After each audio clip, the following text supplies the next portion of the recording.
Hello student, welcome to Vidya Vedike YouTube channel and welcome to current affairs class. ಈ ಒಂದು ವಿಡಿಯೋದಲ್ಲಿ ನಾವು ವರದಕ್ಷಿಣೆ ನಿರ್ಮೂಲನೆಗೆ ಸಂಬಂಧಪಟ್ಟಂತೆ ಸುಪ್ರೀಂ ಕೋರ್ಟ್ ನೀಡಿರುವಂತಹ ನಿರ್ದೇಶನಗಳ ಬಗ್ಗೆ ನಾವು ಇವತ್ತು ಚರ್ಚೆಯನ್ನು ಮಾಡಲಿದ್ದೇವೆ. Supreme court on dowry. So ಇಲ್ಲಿ ಡೌರಿ ಅಂದರೆ ಈ ಒಂದು ವರದಕ್ಷಿಣೆಯ ನಿರ್ಮೂಲನೆ ಕುರಿತು ಸುಪ್ರೀಂ ಕೋರ್ಟ್ ಏನು ಹೇಳಿದೆ ಅನ್ನೋಂಥದ್ದನ್ನು ನಾವಿಲ್ಲಿ ಡಿಸ್ಕಸ್ಸನ್ನು ಮಾಡಲಿದ್ದೇವೆ. ಸೊ ಇಲ್ಲಿ dowry eradication supreme court direction, ವರದಕ್ಷಿಣೆ ನಿರ್ಮೂಲನೆಗೆ ಸಂಬಂಧಪಟ್ಟಂತೆ ಸುಪ್ರೀಂ ಕೋರ್ಟ್ ನೀಡಿರುವಂಥ ನಿರ್ದೇಶನಗಳೇನು ಅನ್ನುವಂಥದ್ದು ನೋಡೋಣ. ಸೊ ಈ ಒಂದು ನಿರ್ದೇಶನಗಳನ್ನ state of UP versus Ajmal Baig ಪ್ರಕರಣದಲ್ಲಿ ಈ ರೀತಿಯ ಒಂದು ನಿರ್ದೇಶನ ನೀಡಿದ.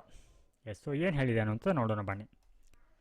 ಸಂವಿಧಾನಿಕ ಮತ್ತು ಸಾಮಾಜಿಕ ಅವಶ್ಯಕತೆ ಅಂದ್ರೆ ಈ ಒಂದು ವರದಕ್ಷಿಣೆ ಪದ್ಧತಿಯನ್ನು ನಿರ್ಮೂಲನೆ ಮಾಡಬೇಕಂತಂದ್ರೆ ಇಲ್ಲಿ ಸಾಂವಿಧಾನಿಕ ಕ್ರಮಗಳು ಮತ್ತು ಸಾಮಾಜಿಕ ಕ್ರಮಗಳ ಅವಶ್ಯಕತೆ ಇದೆ ಅನ್ನುವಂಥದ್ದನ್ನು ಇಲ್ಲಿ ಸುಪ್ರೀಂ ಕೋರ್ಟ್ ಹೇಳಿದ. ಸೊ ಹೀಗಾಗಿ ವರದಕ್ಷಿಣೆ ನಿರ್ಮೂಲನೆ ಅನ್ನುವಂಥದ್ದು ತುರ್ತು ಅಂದರೆ ಈ ನಿರ್ಮೂಲನೆಗೆ ಸಂಬಂಧಪಟ್ಟಂತೆ ತುರ್ತು ಸಾಂವಿಧಾನಿಕ ಅಗತ್ಯತೆ ಇದೆ ಅಂತ ಹೇಳಿ ಸುಪ್ರೀಂ ಕೋರ್ಟ್ ಹೇಳಿದ.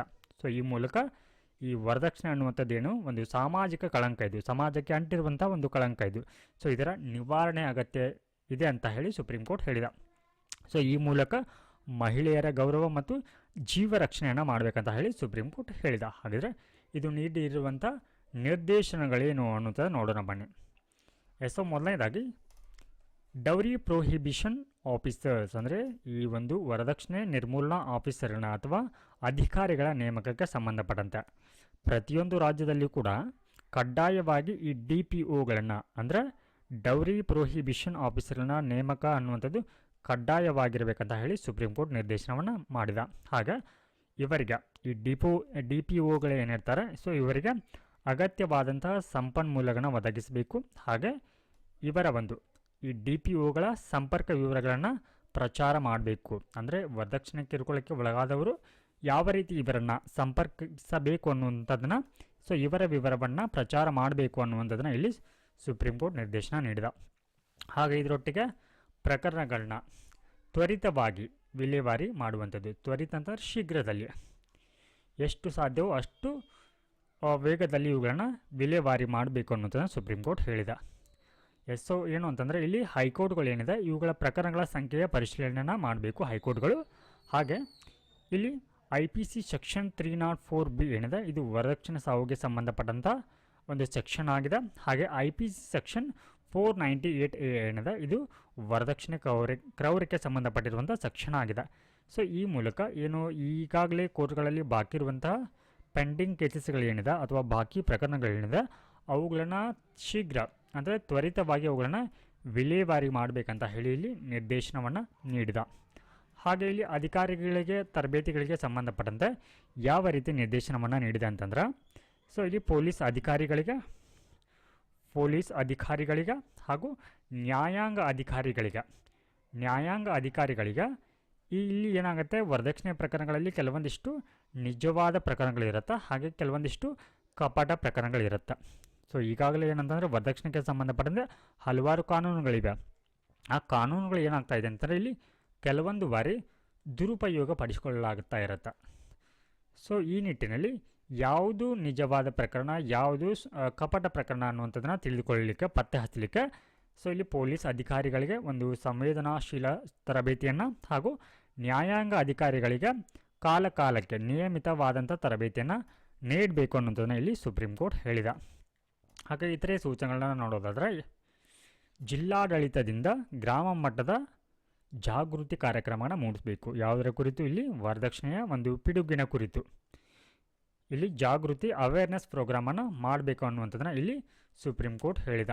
ಹಾಗೆ ಶಾಲಾ ಕಾಲೇಜುಗಳ ಪಠ್ಯಕ್ರಮದಲ್ಲಿ ನೋಡಿ ಅಂದರೆ ಈ ವರದಕ್ಷಿಣೆ ಕಳಂಕದ ಕುರಿತು ಬಾಲ್ಯದಲ್ಲಿ ಇವುಗಳ ಕುರಿತು ಪಠ್ಯಕ್ರಮದಲ್ಲಿ ಅಳವಡಿಸಿಕೊಂಡ್ರೆ ಅವುಗಳ ಕುರಿತು ಏನಾಗುತ್ತೆ, ಮಕ್ಕಳಲ್ಲಿ ಜಾಗೃತಿ ಮೂಡುತ್ತೆ. ಸೊ ನಾವು ಇವಾಗ ಭಾರತದಲ್ಲಿ ಇರುವಂತಹ ವರದಕ್ಷಿಣೆಯ ಈ ಒಂದು ಪಿಡುಗಿನ ಕುರಿತು ನೋಡೋಣ. ಭಾರತದಲ್ಲಿ ವರದಕ್ಷಿಣೆ. ಸೊ ಇಲ್ಲಿ ವರದಕ್ಷಿಣೆಗೆ ವ್ಯಾಖ್ಯಾನ ಅನ್ನುವಂಥದ್ದು ಯಾವ ಒಂದು ಕಾಯ್ದೆ ಅಡಿಯಲ್ಲಿ ಹೇಳಲಾಗಿದೆ ಅಂತಂದರೆ, ಸೊ ಅದು ಡೌರಿ ಪ್ರೊಹಿಬಿಷನ್ ಆ್ಯಕ್ಟ್ 1961 ವರದಕ್ಷಿಣೆ ನಿರ್ಮೂಲನಾ ಕಾಯ್ದೆ 1961 ಅಡಿಯಲ್ಲಿ ನಮಗೆ ಈ ವರದಕ್ಷಿಣೆಗೆ ಸಂಬಂಧಪಟ್ಟಂಥ ಡೆಫಿನಿಷನ್ ಇದೆ, ವ್ಯಾಖ್ಯಾನ ಇದೆ. ಏನು ಅಂತಂದರೆ ಇಲ್ಲಿ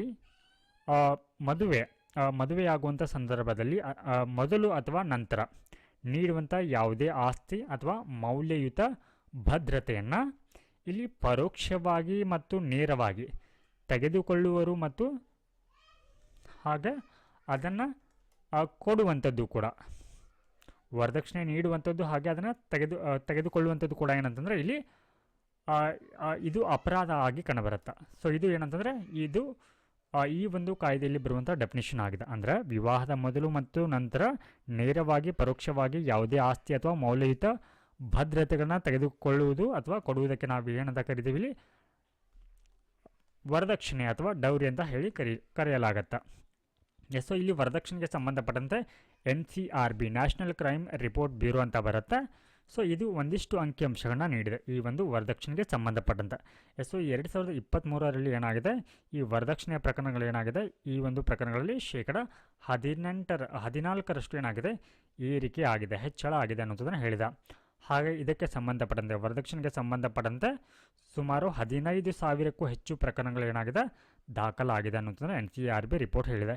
ಸೊ ಇದರೊಟ್ಟಿಗೆ ಈ ವರದಕ್ಷಿಣೆ ಕಿರುಕುಳದಿಂದ ಸುಮಾರು 6,100ಕ್ಕೂ ಹೆಚ್ಚು ಸಾವುಗಳು ಕಂಡು ಬಂದಿದೆ ಅನ್ನೋದನ್ನು NCRB ಹೇಳಿದ.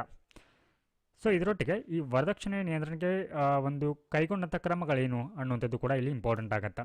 ಸೊ ಈ ರೀತಿ ಟಾಪಿಕ್ ಬಂದಾಗ ನಮಗೆ ಸೊ ಇದು ಬೇರೆ ಬೇರೆ ಆ್ಯಂಗಲ್ಗಳಲ್ಲಿ ನಮಗೆ ಇಂಪಾರ್ಟೆಂಟ್ ಆಗುತ್ತೆ. ಸೊ ಫಾರ್ ಎಕ್ಸಾಂಪಲ್ ಇವಾಗ ನೀವು UPSCನ ಸ್ಟಡಿ ಮಾಡ್ತಾ ಇದ್ರಾ, ಸೊ UPSCನ ಸ್ಟಡಿ ಮಾಡ್ತಾ ಇದ್ರೆ ಸೊ ಇದು UPSCಯ GS ಅನ್ನೋ ಅಡಿಯಲ್ಲಿ ಸೊಸೈಟಿ ಅಂತ ಬರುತ್ತೆ. ಸೊ ಅದರಲ್ಲಿ ಇಂಪಾರ್ಟೆಂಟ್ ಆಗುತ್ತೆ. ಹಾಗೆ GS2 ಅಂತ ತೆಗೆದುಕೊಂಡ್ರೆ ನಮಗೆ ಇದು ಪಾಲಿಟಿ ಆ್ಯಂಡ್ ಗವರ್ನೆನ್ಸಲ್ಲಿ ಇಂಪಾರ್ಟೆಂಟ್ ಆಗುತ್ತೆ. ಸೊ ಗವರ್ನೆನ್ಸಲ್ಲಿ ನೀವು ಈ ನ್ಯಾಯಾಂಗ ವ್ಯವಸ್ಥೆ ಆಗಿರ್ಬೋದು ಅಥವಾ ಸುಪ್ರೀಂ ಕೋರ್ಟ್ನ ನಿರ್ದೇಶನಗಳಾಗಿರ್ಬೋದು ಮತ್ತು ಮಹಿಳಾ ಕಾನೂನುಗಳಾಗಿರ್ಬೋದು ಅದರ ಅಡಿಯಲ್ಲಿ ಇಂಪಾರ್ಟೆಂಟ್ ಆಗುತ್ತೆ. ಸೊ ಇದರೊಟ್ಟಿಗೆ ಇದು ನಮಗೆ GS4ರಲ್ಲಿ ಎಥಿಕ್ಸ್ ಏನಿದೆ ನೈತಿಕತೆ, ಸೊ ಅದರ ಅಡಿಯಲ್ಲಿ ಇಂಪಾರ್ಟೆಂಟ್ ಆಗುತ್ತೆ. ಹಾಗೆ essay ಪೇಪರಲ್ಲೂ ಕೂಡ ಪೇಪರ್ ಪ್ರಬಂಧಗಳಲ್ಲಿ ಕೂಡ ನಮಗೆ PSI ಆಗಿರ್ಬೋದು, UPSC, KPSC ಅಂತ ಪರೀಕ್ಷೆಗಳಲ್ಲಿ ಕೂಡ ಸೊ ಇವುಗಳನ್ನ ಉಲ್ಲೇಖಿಸಿ ನೀವು ಹೇಳ್ಬೋದು. ಅಂತಂದರೆ ಈ ಒಂದು ಪ್ರಕರಣದಲ್ಲಿ ಸುಪ್ರೀಂ ಕೋರ್ಟ್ ಈ ರೀತಿಯ ಒಂದು ನಿರ್ದೇಶಗಳನ್ನ ನೀಡಿತ್ತು ಅನ್ನುವಂಥದ್ದು. ಅದರೊಟ್ಟಿಗೆ NCRB ನೀಡಿರುವಂತಹ ಒಂದು ಅಂಕಿಅಂಶಗಳು ವೆರಿ ಇಂಪಾರ್ಟೆಂಟ್ ಆಗುತ್ತೆ. ಈ ರೀತಿ ಅಂಕಿಅಂಶಗಳನ್ನ ಸೇರಿಸಿದ್ರೆ ನಿಮ್ಮ ವ್ಯಾಲ್ಯೂ ಎಡಿಷನ್ ಅನ್ನುವಂಥದ್ದು ಆಗುತ್ತೆ ಉತ್ತರಕ್ಕೆ. ಸೊ ಹಾಗೆ ಇದರೊಟ್ಟಿಗೆ ನೀವು ಈ ರೀತಿ ವರದಕ್ಷಿಣೆ ನಿರ್ಮೂಲನೆಗೆ ತೆಗೆದುಕೊಂಡಂಥ ಕ್ರಮಗಳನ್ನು ಕೂಡ ಇಲ್ಲಿ ಬರೆಯಬೇಕಾಗತ್ತೆ ವರದಕ್ಷಿಣೆ ಅಂತ ಬಂದಾಗ. ಹಾಗಿದ್ರೆ ಯಾವೆಲ್ಲ ಒಂದು ಕ್ರಮಗಳನ್ನ ಕೈಗೊಳ್ಳಲಾಗಿದೆ ಅನ್ನೋದು ನೋಡೋಣ. ಸೊ ಡೌರಿ ಪ್ರೊಹಿಬಿಷನ್ ಆ್ಯಕ್ಟ್ 1961 ವರದಕ್ಷಿಣೆ ನಿರ್ಮೂಲನಾ ಕಾಯ್ದೆ 1961 ಬರುತ್ತೆ. ಸೊ ಇದರಲ್ಲಿ ವರದಕ್ಷಿಣೆ ಕೊಡುವಂಥದ್ದು ಅಥವಾ ತೆಗೆದುಕೊಳ್ಳುವಂಥದ್ದು ಕೂಡ ಏನಂತಂದರೆ ಇಲ್ಲಿ ಅಪರಾಧ ಆಗಿದೆ. ಸೊ ಈ ರೀತಿಯ ಒಂದು ಅಪರಾಧಕ್ಕೆ ಕನಿಷ್ಠ 5 ವರ್ಷ ಜೈಲು ಶಿಕ್ಷೆ ಇದೆ, ಹಾಗೆ ಇದಕ್ಕೆ ದಂಡವನ್ನು ಕೂಡ ವಿಧಿಸಲಾಗತ್ತೆ. ಸೊ ಇದಾದ ನಂತರ ಇಲ್ಲಿ ರಾಷ್ಟ್ರೀಯ ಮಹಿಳಾ ಆಯೋಗ ಇದೆ, ನ್ಯಾಷನಲ್ ಕಮಿಷನ್ ಫಾರ್ ವುಮೆನ್ ಅಂತ ಹೇಳಿ. ಸೊ ಇದು ಏನು ಮಾಡುತ್ತೆ, ಮಹಿಳೆಯರಿಗೆ ಇರುವಂಥ ಅಥವಾ ಈ ಒಂದು ವರದಕ್ಷಿಣೆಗೆ ಸಂಬಂಧಪಟ್ಟಂಥ ಕಾನೂನುಗಳೇನಿರುತ್ತೆ ಅವುಗಳನ್ನು ಪರಿಶೀಲನೆ ಮಾಡುತ್ತಾ, ಹಾಗೆ ವರದಕ್ಷಿಣೆ ಕಿರುಕುಳದ ಪ್ರಕರಣಗಳ ಏನಿರುತ್ತೆ ಅವುಗಳ ದೂರುಗಳನ್ನ ಏನು ಮಾಡುತ್ತೆ, ಇದು ತನಿಖೆಯನ್ನು ಮಾಡುತ್ತಾ.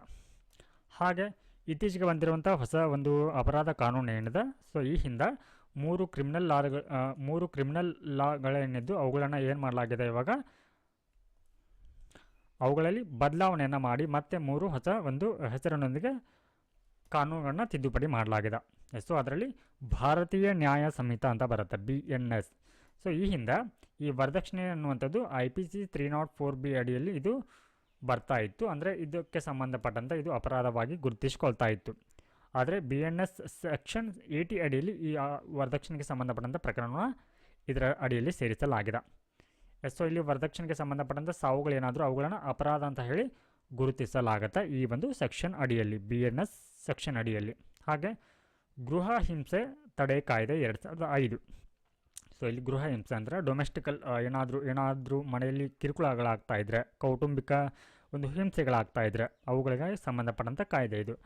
ಸೊ ಇಲ್ಲಿ ಈ ಒಂದು ಕಾಯ್ದೆ ಅಡಿಯಲ್ಲಿ ಮಹಿಳೆಯರಿಗೆ ರಕ್ಷಣೆಯನ್ನು ನೀಡಲಾಗತ್ತೆ. ಹಾಗೆ ಗೃಹ ಹಿಂಸೆ ಡೊಮೆಸ್ಟಿಕ್ ವೈಲೆನ್ಸ್ ಏನಿರುತ್ತೆ ಇದರ ವಿರುದ್ಧ ಕಾನೂನು ಭದ್ರತೆಯನ್ನು ಕೂಡ ನೀಡಲಾಗತ್ತೆ. Okay, thank you for watching.